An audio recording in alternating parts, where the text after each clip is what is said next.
Buenas noches. Hubo un hombre llamado Galileo Galilei, dedicado al estudio, a horas encerrado, viendo astros, sacando las conclusiones de su observación, que descubrió que la Tierra no estaba en el centro del universo, que se movía, y por tanto era el Sol el que ocupaba el centro y en torno al cual los planetas y entre ellos la Tierra giraban. Aquel descubrimiento se enfrentó a la verdad institucionalizada. El Vaticano, la Iglesia, las creencias populares del momento y la insistencia en el mantenimiento de lo que él había descubierto le costó ir a juicio. Y frente al acusado, ¿cómo podía él pensar que se había equivocado Aristóteles? ¿Cómo podía pensar él que las Sagradas Escrituras mentían? ¿Cómo podía atreverse él, un ingenuo sabio, a pensar que había descubierto algo que fuese en contra de lo que el magisterio de la Santa Madre Iglesia venía diciendo hacía siglos? Y sobre todo, ¿es que acaso el pueblo no aclamaba contra aquel que se atrevía a poner en duda la centralidad del planeta Tierra? Las presiones son tremendas. Tiene casi que abjurar. Pero en un momento, en la rebeldía última, y musitando casi con una sonrisa a lo Saramago, suave pero firme, dice en el italiano natal: "Eppur si muove", y sin embargo se mueve. Porque los cálculos matemáticos, porque las observaciones, porque el ejercicio de la razón, porque lo que sus ojos estaban viendo noche tras noche, le estaban demostrando que era la Tierra la que se movía.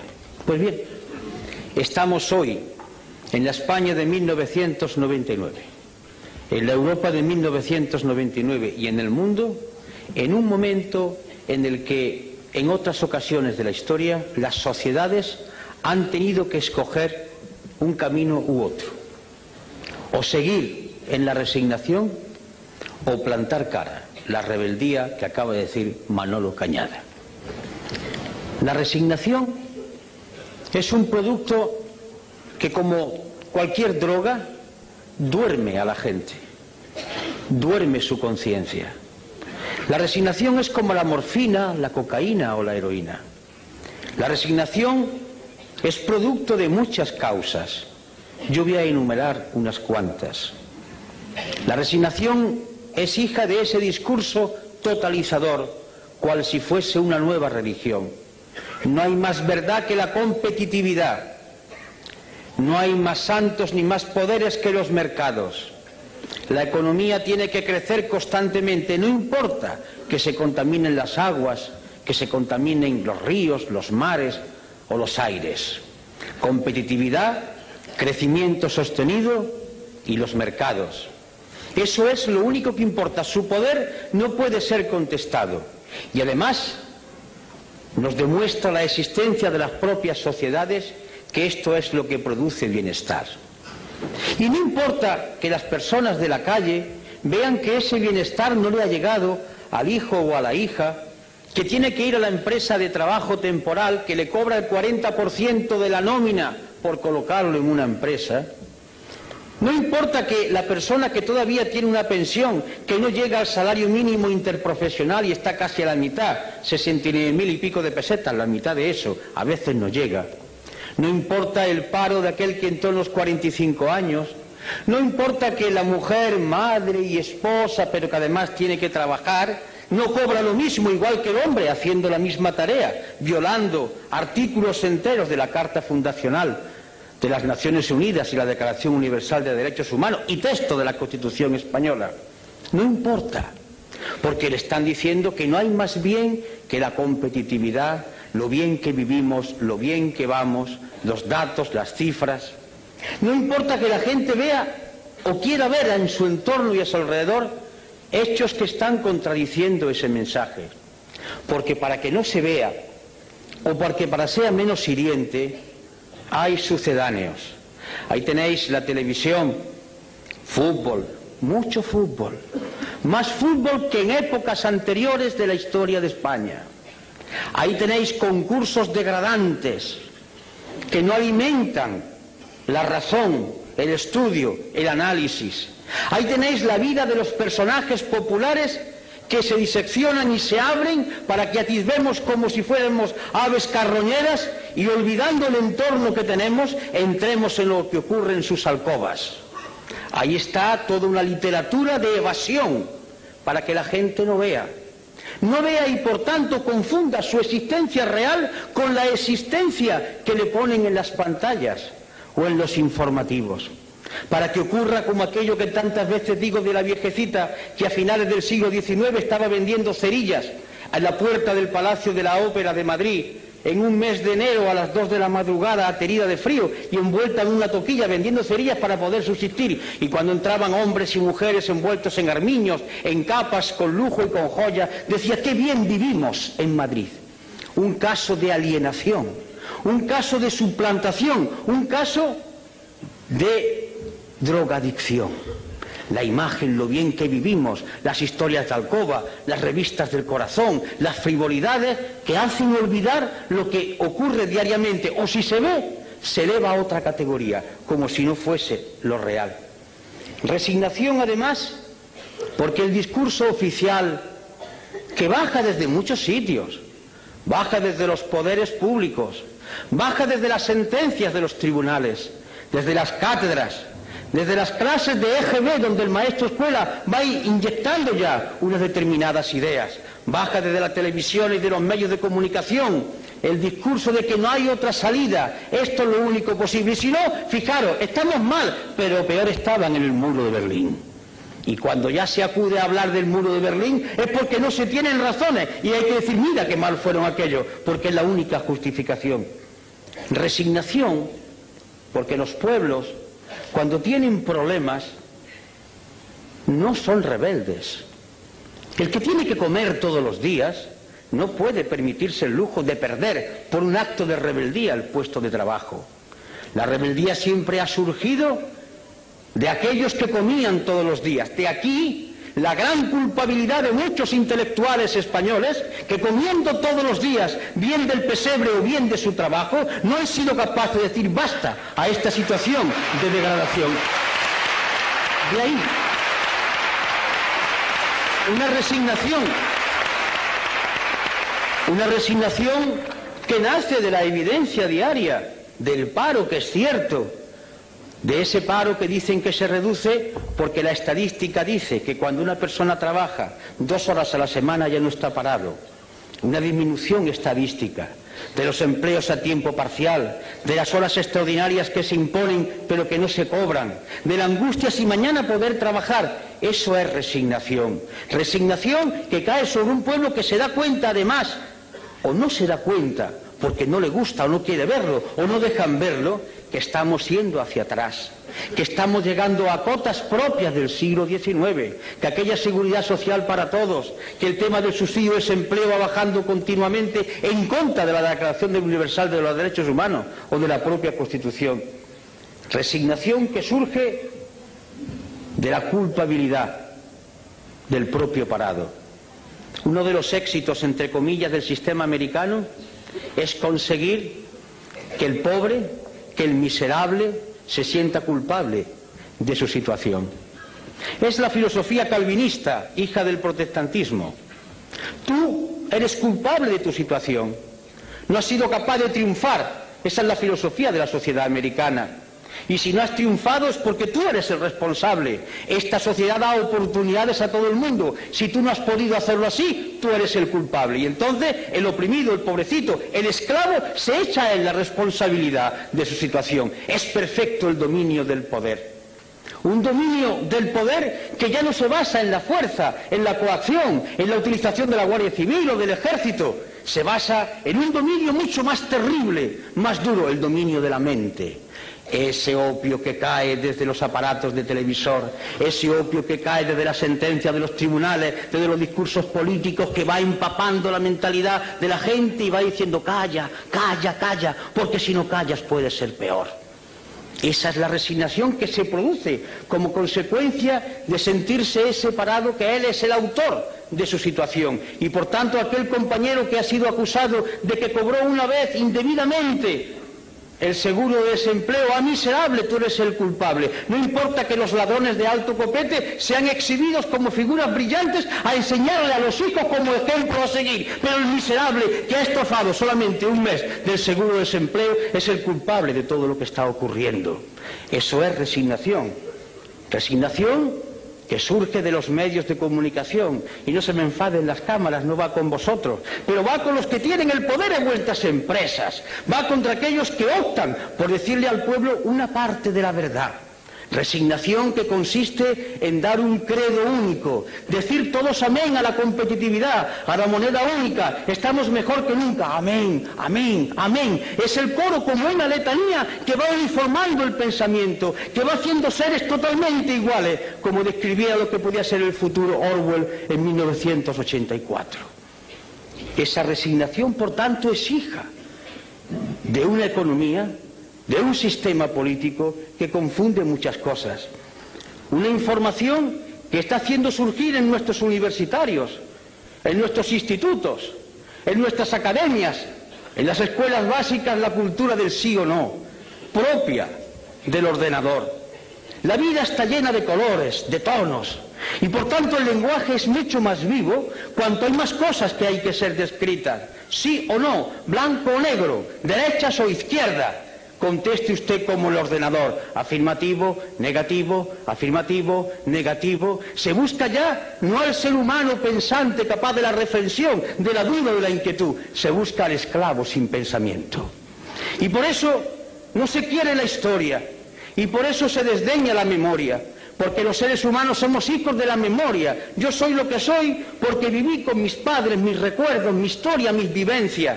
Yo soy la actualización de todo un pasado que está vivo. Si me quitan la memoria soy un zombi, un muerto viviente. Y queremos pueblos de muertos vivientes, que se estimulen por el último partido del Barça Madrid, que se estimulen por la última historia del tal o cual conde o de tal o cual señora, que digan en los corrillos, incluso en los parlamentos y en los lugares donde había que debatirse de los problemas, se cuenten chistes de la vida privada para olvidar la tremenda realidad. Escapismo, droga. Igual que la heroína, igual que la cocaína, droga, escapismo, sedar el pensamiento, aniquilar el espíritu crítico y por tanto fomentar la resignación y frivolidad, mucha frivolidad.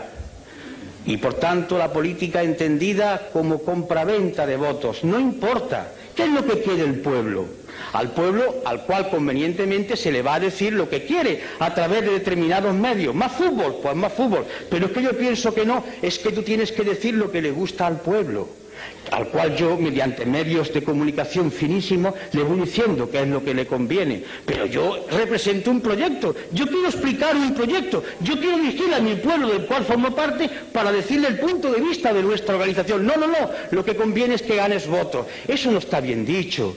Tienes que ser respetable, tienes que hablar y decirlo políticamente correcto, el buen tono, como el chico de la burguesía del siglo XIX. Niño, eso no se hace, eso no se dice, tú lo haces por bajo cuerda, porque todo debe permanecer como si aquí no ocurriera nada. Es decir, la cultura de la hipocresía, crear una sociedad hipócrita, que miente a sabiendas, que sabe que está diciendo algo que nadie cree, pero lo importante no es decirlo, lo importante es que hay que hacerlo, pero que no se diga.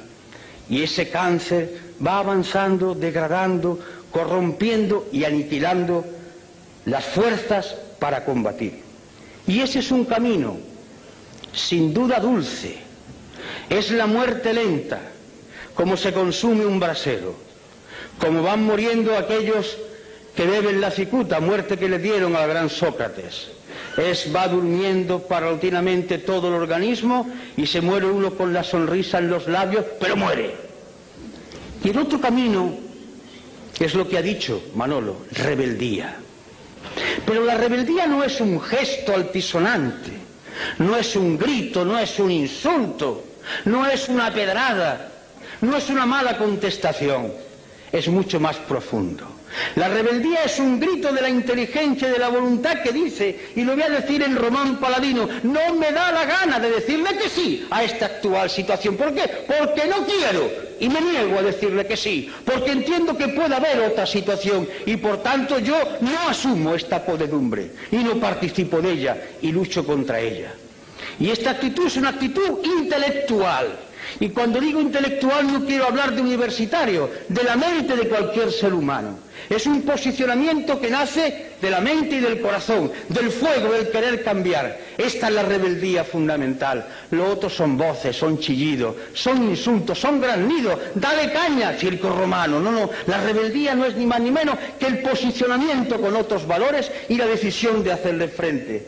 Rebeldía para decir que no aceptamos que la competitividad y el mercado sean los que rijan los destinos de las sociedades, que entendemos que hay una Declaración Universal de Derechos Humanos que tiene que cumplirse y que eso significa sociedad de pleno empleo, donde el hombre y la mujer sean exactamente iguales, donde no haya marginados y que costará mucho tiempo y mucho sacrificio, pero es hermoso luchar, incluso morir por eso, porque morir tenemos que morir, muramos por lo menos luchando por un ideal noble y no consumiéndonos como un brasero. Y significa esa rebeldía fundacional en cuanto a entidad humana, significa defender con esa suave ironía, con esa tranquilidad que el maestro Saramago hace, porque es una gloria verlo contestar a los periodistas con esa suave ironía, con esa tremenda dureza de fondo, pero flexibilidad en el lenguaje. Significa defender que hay valores que deben ser mantenidos, el hermoso valor de la igualdad. Como decía uno, la sangre es roja y todos la tenemos roja, no hay sangre azul. Y además, como decía otro, todos los corazones, salvo alguna excepción, están en la izquierda. Por tanto, esa igualdad que hace que los seres humanos nazcan de la misma manera. Una igualdad esencial, no igualitarismo. Y por tanto, dignidad de la persona por ser lo que es, persona. Y junto a la igualdad, la libertad. Pero hablar de libertad es algo muy grande, porque libertad es asumir que se tiene la conciencia libre, que no es lo mismo que libertad de conciencia. La conciencia libre significa que yo puedo decidir si yo tengo todos los elementos para formular mi decisión. Estoy bien informado, estoy bien formado, me alimento todos los días, tengo un techo donde guarecerme, tengo una ropa que ponerme y una vez que tengo mis necesidades más elementales satisfechas, yo puedo empezar a pensar para ser un hombre libre. Porque si yo tengo que buscar el trabajo trampeando como sea, poniéndome en la cola del paro, vendiéndome por 4 perras porque tengo que comer los míos y yo no soy un hombre libre, aunque mañana me permitan que vaya a votar en las urnas. Yo voy movido por mi hambre, por mi necesidad de tener que venderme en cada momento para el trabajo. Y junto a la libertad, en sentido espléndido de la palabra, la justicia. Y no hablo de tribunales de justicia, hablo de eso tan sencillo de dar a cada uno lo suyo, que impere el derecho, que no haya distinciones, que todo el mundo sea medido por igual rasero, por el rasero de la ley. La justicia que consiste además en que se conforma una sociedad. La ley es la que puede hacer posible que conviva la gente en sociedad, mientras que la ley sea justa y se aplique con justicia a todos igual. Solidaridad. Es un mensaje que nos puede hermanar a todos aquellos que hablaban del internacionalismo proletario, que sigue estando vigente, aquellos que hablan de la hermandad de los seres humanos y porque hacen referencia a sus creencias basadas en la teología de liberación, a otros que hablan desde otros supuestos de liberación humana, a otras propuestas de liberación. De acuerdo, solidaridad, que consiste en afirmar tranquila y serenamente que no merece la pena luchar por banderas, que la única bandera es la moneda del planeta Tierra y la humanidad es una sola raza, una sola y única raza, y que merece la pena luchar por ella. Y esto es muy importante, informado, no porque se le den muchas noticias, hay diferencia entre la noticia y la información. La noticia es una mercancía que se da para que se consuma, la información es un dato que se da para que la gente piense y a partir de ahí extraiga sus consecuencias. Y desde la izquierda, hablar de austeridad. A mí particularmente me gusta esta palabra. La austeridad, hablar de austeridad fue la palabra que vertebró un discurso de Enrico Berlinguer. aquel secretario general del Partido Comunista Italiano que murió en la tribuna, hablando precisamente de austeridad. La austeridad en el sentido romano, mediterráneo. Austeridad no es miseria. Austeridad significa vivir dignamente, normalmente, no malgastar los recursos naturales, poseer uno cosas, sino que las cosas lo posean a uno, no ir constantemente atentando con la naturaleza en un consumismo feroz. Austeridad significa tiempo libre para discutir y dialogar con los demás, para jugar, para hacer posible el amor entre seres que se conocen, para convivir en la calle, en la plaza, en el ágora griega. Austeridad que significa que la mejor manera de vivir es tener relaciones con otro en el plano de igualdad, sintiéndose hombres y mujeres libres en una sociedad democrática. Austeridad que hace que nos miran a todos como seres humanos y no por nuestra capacidad de consumo. Yo me niego como ser humano que digan que soy un español que consume tantas salchichas o tantos coches al año. Eso no es la austeridad, eso es medir al ser humano por otro talante. Austeridad, que significa, con otra palabra, sobriedad, hablar de cosas concretas, hablar de cosas que son importantes, incluso cuando se utiliza el lenguaje para crear belleza, para hacer pensar, como nuestro premio Nobel, se utiliza el lenguaje desde la sobriedad, porque las palabras, cayendo en cascada, uniéndose, recreándose constantemente, hacen pensar, hacen concebir nuevas ideas, humanizan. Esa es la austeridad y esa es la sobriedad. Y a partir de ahí es cuando comienza el discurso y la propuesta, la sociedad de pleno empleo, el desarrollo sostenible, el reparto del trabajo, es decir, el discurso rojo, verde, violeta, el discurso de la paz. Paz. Y la paz no es la ausencia de guerra. La paz, por ejemplo, es que el día 9 estemos llenando Rota, porque quieren transformar la base militar en una superbase, violando el punto tercero de lo que acordó el pueblo español en el referéndum en 1986. La paz significa que mañana 1.200 hombres y aviones españoles que cuestan un dinero no puedan entrar en la antigua Yugoslavia, porque no han sido consultados las Cortes Generales y porque se ha violado nuevamente el artículo 62 de la Constitución. Significa, por tanto, hablar de paz, paz como justicia, como entendimiento entre seres iguales que son capaces de razonar. Y bien, los mecanismos son los de siempre. La movilización. ¿Qué es movilizar? Desde la izquierda, siempre movilizar no ha sido solo llenar las calles de gente, que también. Movilizar ha sido concienciar. Nosotros existimos, los que queremos pensar por nuestra cuenta, para perturbar a los demás. Si hay aquí algún creyente, me dirijo a él o a ella, para recordarle la frase que hoy explicaba yo en la universidad cuando una persona, un compañero que era representante, parece, de la teología de la liberación, me preguntaba, y le recordaba yo un pasaje del Evangelio de mi época pasada, soy conocedor. Decía, mirad, una de las cosas que figura en el Evangelio es cuando le preguntan a Jesús de Galilea, ¿tú qué has venido aquí a traer la paz? Dice, yo no, he venido a traer la guerra. ¿Y qué quería decir? He venido a concienciar, a perturbar. Nosotros no queremos gente tranquila, drogada, queremos gente que inquieta. Venimos a perturbar, a agitar cerebro, a mover conciencia. Existimos en la medida que movilicemos el pensamiento.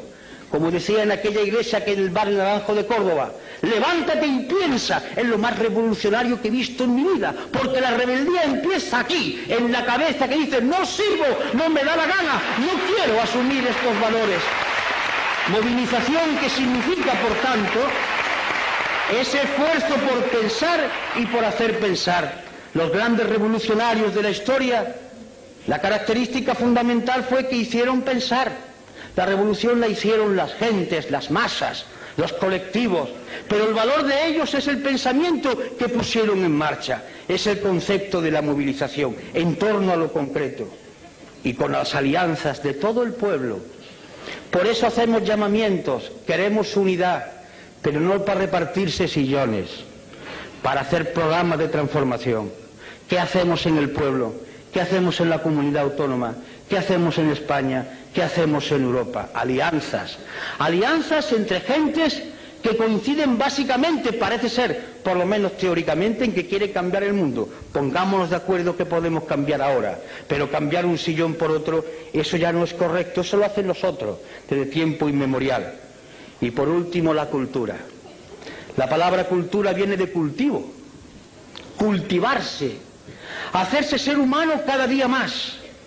La cultura no es saber muchas cosas, la cultura es captar todo aquello que la humanidad ha ido produciendo y que nos mueve desde el arte al estremecimiento por degustar la belleza, a entender cómo la humanidad ha ido superando determinados problemas. Un hombre culto no es un hombre que esté rodeado de libros, que también puede ser.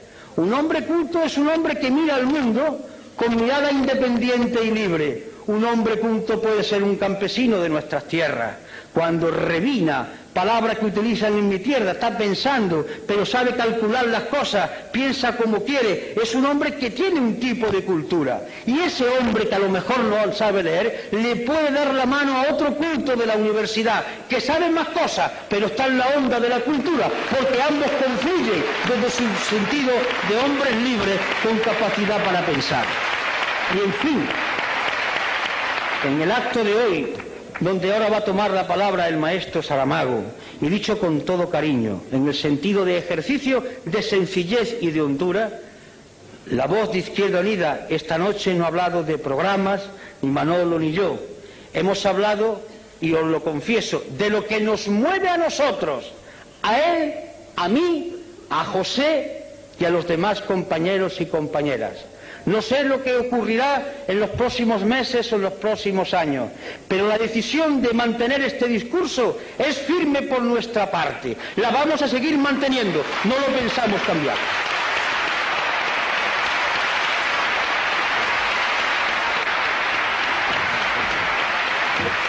Gracias.